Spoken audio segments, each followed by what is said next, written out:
Hey everyone, it's Blake, and welcome in to episode number 24 of our WWE 2021 save in TEW 2020. It is the first week of August, and this is Monday Night Raw, as we are officially continuing the road to SummerSlam for Raw, who has already been on that for several weeks. SummerSlam is coming up pretty soon, as we know, at the end of August. SmackDown will get its road to SummerSlam started on the next episode. But for now, we will start with Raw, and we've got a lot happening here on this episode, so let's jump right into it. As, as you can tell, I was trying to find a fresh pre-show match. I feel like we've had so many different pre-show matches at this point, and a lot of them involve the same people. So I was trying to find a fresh one, and what do you know? I put perhaps one of the biggest guys on the roster with one of the smallest guys on the roster, and it didn't go so well from a rating standpoint, although they didn't have bad chemistry. So we can't really blame that. But it is almost getting the win over Akira Tozawa. Almost is just like off his game here, but I don't even know if he's had a match yet. I can't recall.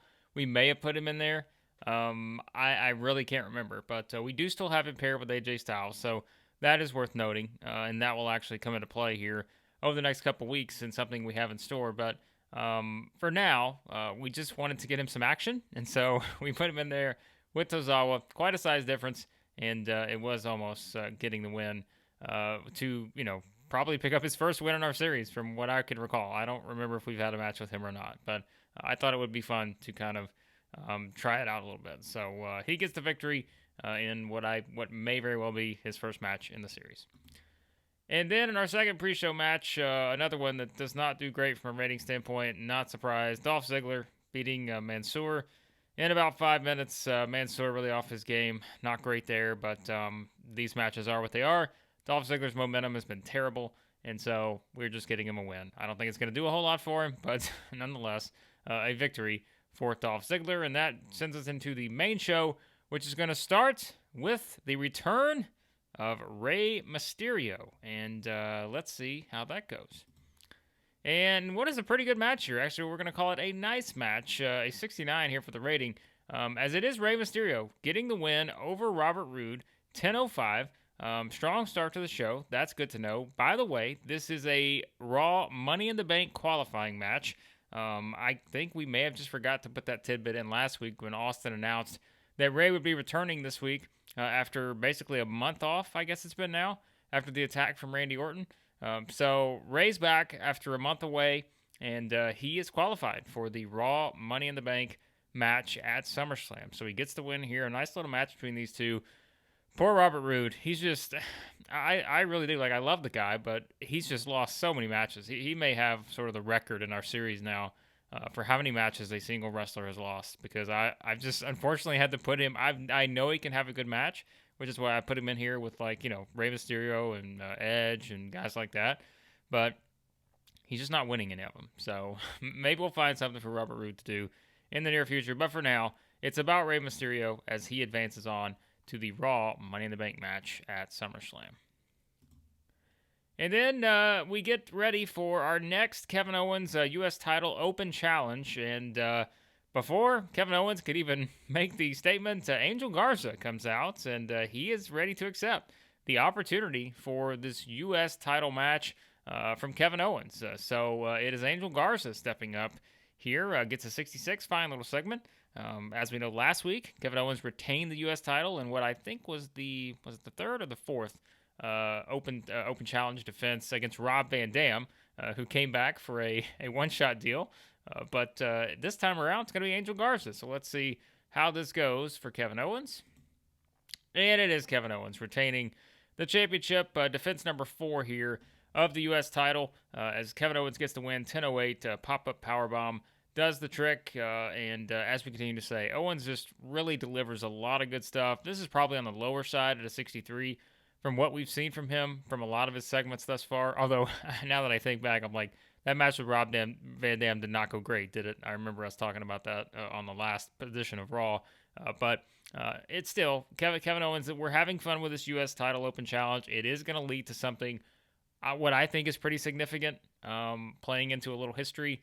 You will find out soon enough what that is, but there's kind of a reason behind this, because it's sort of a part of, I think, a longer story, which seems to be the case with a lot of these things I'm building here on this series. But we've got something planned, and I think it's going to be a pretty fun little. I don't even know if you would call it a payoff. I think it's probably going to be just something that has a fun little wrinkle added into this U.S. title open challenge here soon enough. But Owens retains and gets the victory, and now I guess we will just await to see who's his next opponent going to be when the U.S. title open challenge continues.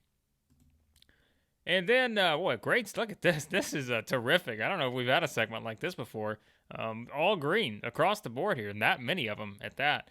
78 here as Steve Austin basically pulls in Cesaro, pulls in John Morrison, and he announces that next week these two are going to face off in a Raw Money in the Bank qualifier. Of course, Cesaro, we most recently saw at the SmackDown Great American Bash pay-per-view as Cesaro attacked Mustafa Ali based off of, the sequence that started at King of the Ring with Ali attacking Cesaro after their quarterfinal match. So Cesaro returns the favor a month later. But next week, Cesaro's going to have to stop worrying about Ali and worry about John Morrison because they are going to have a qualifying match for the Raw Money in the Bank. So I'm really expecting good things with that one. I think that's going to be a fun match between those two. And this was a great segment here. I mean, this really exceeded expectations. I didn't know that it was going to be this high, but I guess anytime you have Stone Cold Steve Austin in a segment, you got a pretty good chance. But Cesaro and John Morrison doing well, improvising, going off script. I can't say I necessarily predicted that. So this is great. This was a segment that really delivered, and I really just was not expecting a whole lot from this one. So this is a positive when it comes to our overall show rating. So good stuff here. And then it is Ricochet getting the win over Chad Gable. This is one of those matches that, we needed to add another match somewhere, like just to be honest. And I was like, we need to find some people. We need to fill up a little bit of time here. And Ricochet gets the win. Of course, last week on Raw, Ricochet advanced and he qualified for the Raw Money in the Bank match. So he's already in.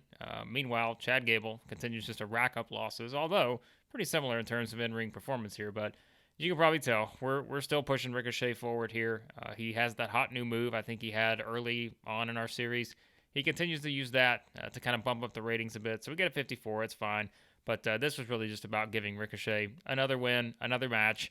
And again, his goal now is Raw Money in the Bank as well at SummerSlam. And now, this is disappointing because rarely do we get Bayley was very poor when trying to improvise dialogue. So this is an unfortunate one here because usually Bayley does very well when it comes to improvising. So that didn't pay off too well with this segment, but it gets a 64. Disappointed on the number. But it is Bayley and Sasha walking down the ramp, wanting to know who's Carmella's opponent, this mystery opponent we've talked about in recent weeks. Of course, Austin announced it 2 weeks ago. Rhea Ripley came back last week to basically say that, for Bayley and Sasha, it'll be worth the wait. And Bayley's done with the game. So she wants to know who the opponent's going to be. Is it going to be Carmella? Is it going to be the mystery opponent? Not because they're worried, because they want to know whose ass they're going to beat at SummerSlam. So Bayley and Sasha having a good time. Then they laugh. And then Steve Austin's music hits. And that's when we find out who this mystery opponent is for Carmella. And it is Io Shirai. So we are bringing up Io Shirai from NXT. We've talked about the depth. I don't care that she performed poorly in this segment. It is what it is. 66, it's fine. Steve Austin, of course, announces that she is the opponent. Bayley and Sasha show a slight hint of concern before brushing it off and leaving the ring. But as we know, the Raw Women's Division has just been a debacle at times at this point with Nikki Cross, maternity leave, Rhea Ripley, torn Achilles, out for a year. And really, it's just been the Bayley and Sasha Banks show to this point. But this was, I thought, probably the best choice. I did consider a couple others, but this was probably always going to be the one that I was going to choose here to bring up from NXT. I did consider one signing from outside of WWE, but that's where our Vince McMahon owner goal came into play, where we couldn't hire anyone from medium or above.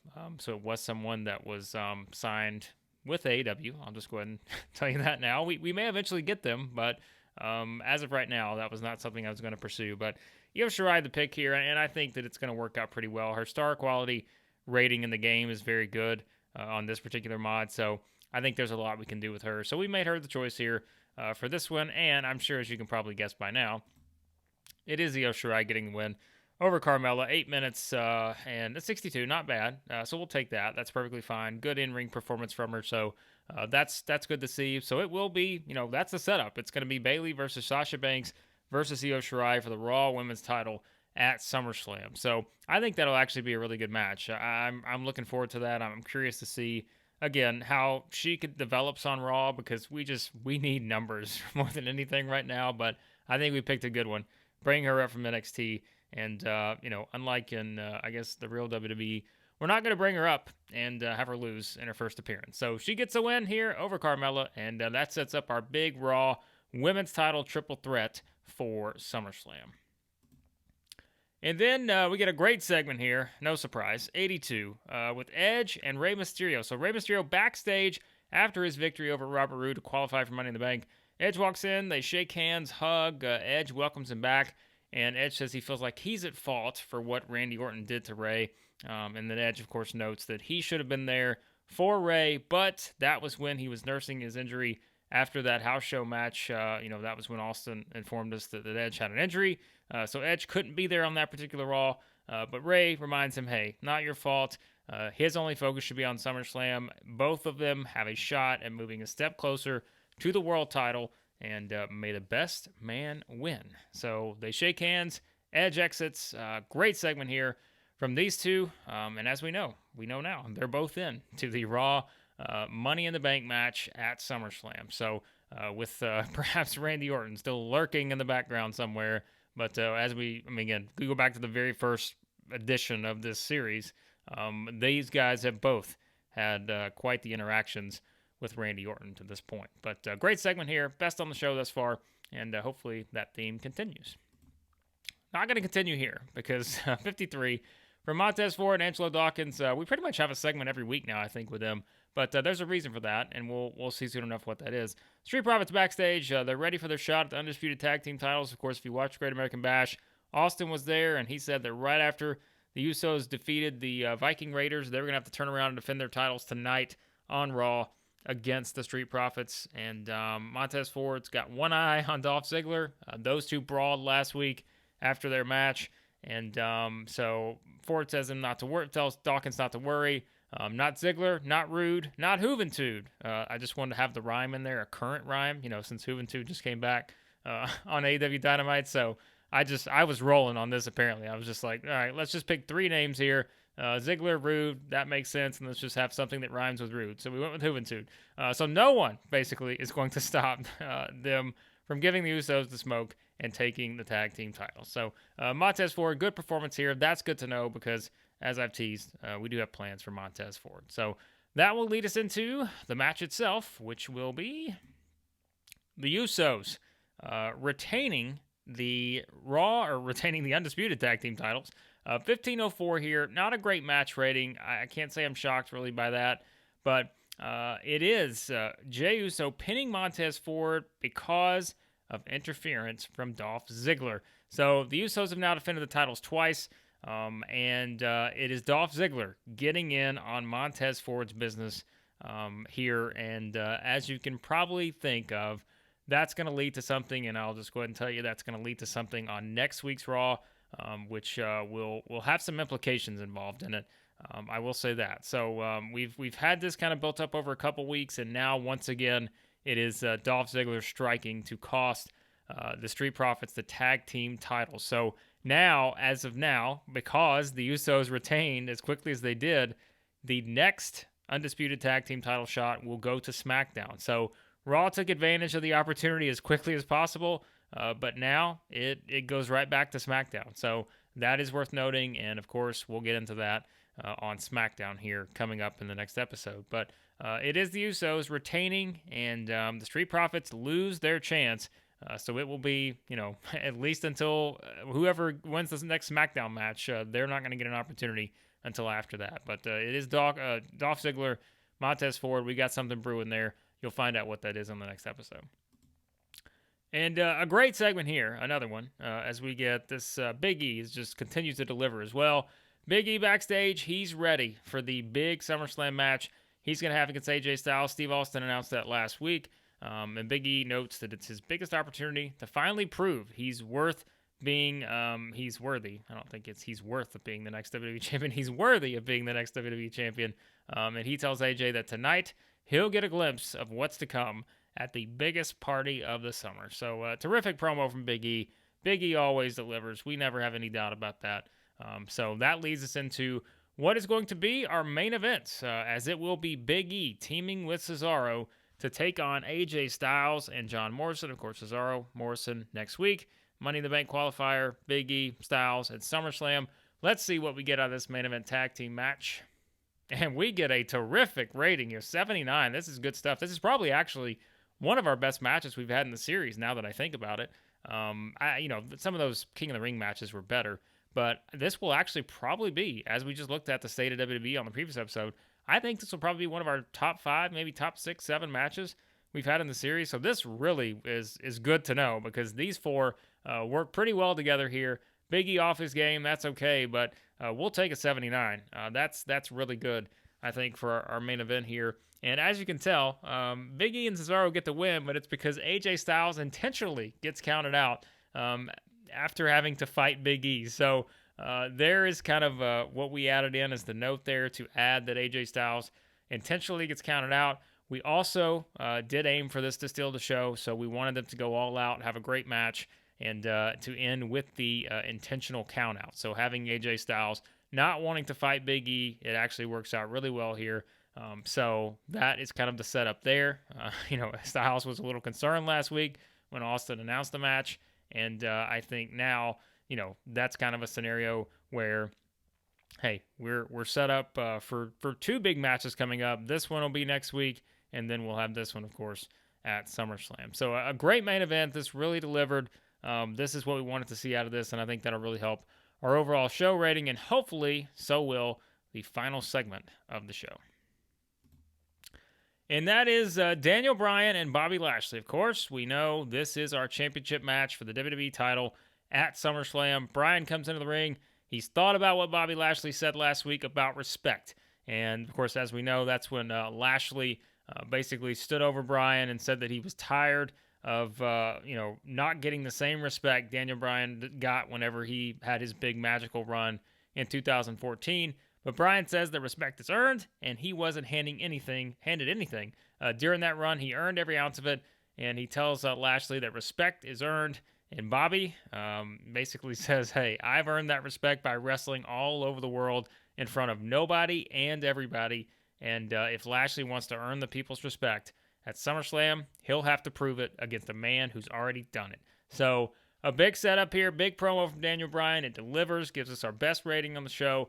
That's what we wanted.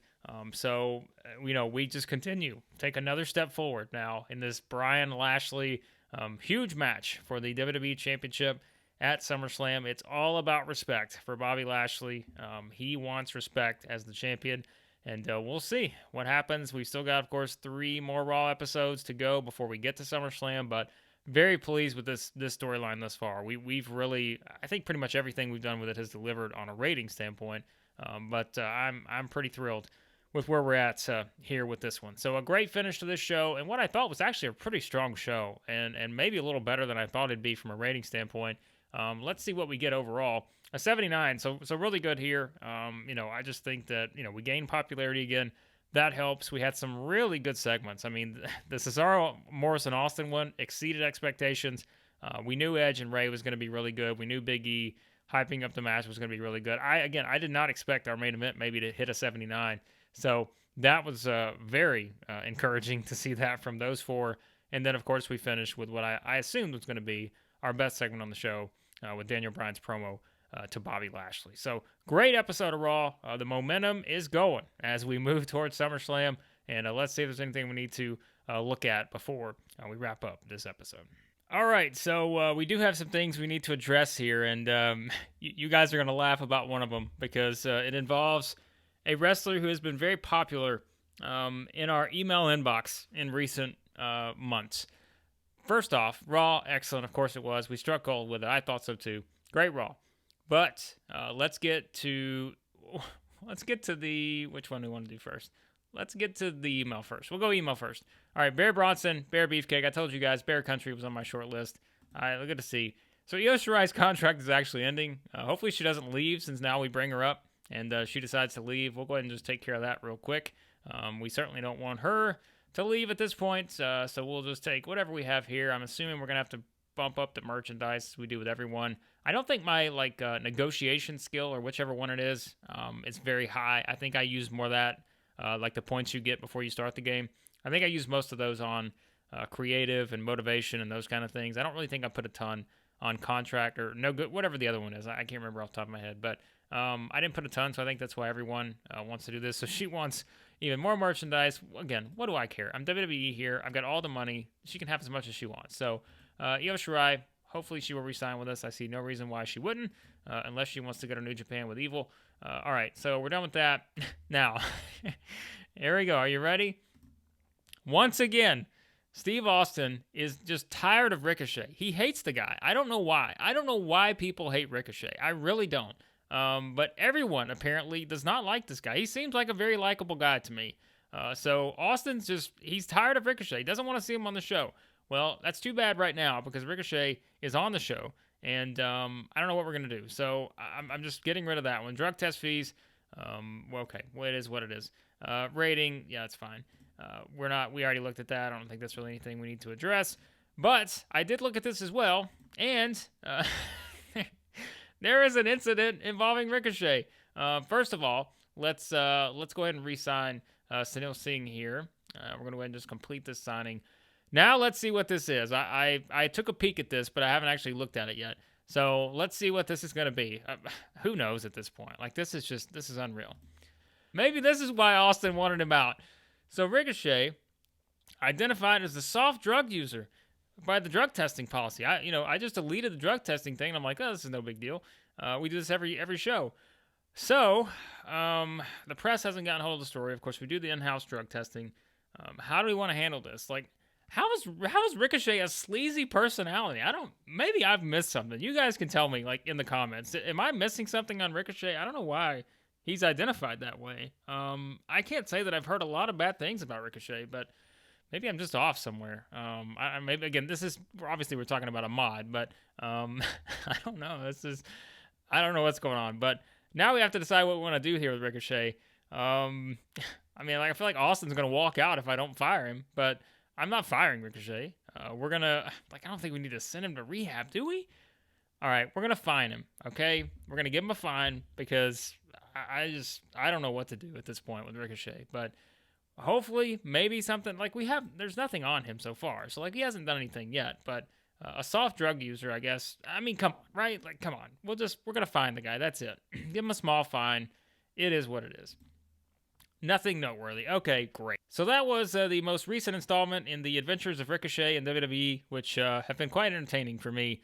Triple H hates him. Steve Austin hates him. I don't hate him, but that's all that matters. So he continues to be on a roll here, and he'll be in the Raw Money to Bank match at SummerSlam. Sorry, Austin. Sorry, Triple H. Sorry, anyone else.